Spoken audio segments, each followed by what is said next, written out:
You're not going to believe me when I say this, but did you know that the Timus Connect app doesn't require any configuration on the user side?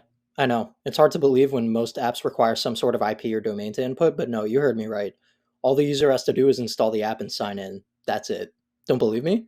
Okay, since you won't let up, I'll show you. The Timus agent can be found in a few places. First, the Timus Manager download section will always provide you with the latest version of the app. Since I'm installing on iOS, I can use the iOS App Store link. Alternatively, one can go to our website and go to the Resources tab in Documents and Downloads. And then if they scroll down, they'll be able to accept the EULA and then download the mobile application. For this video, however, I'll be downloading the iOS app from the Apple App Store. So I'll just search for Timus Connect in the search bar. And since it's the first link that comes up, I'll go ahead and download that. And we'll give it a few seconds to install.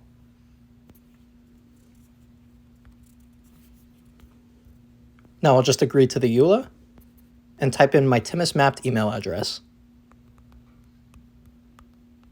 Now I'll type in my password. Now all I need to do is connect, no configuration required.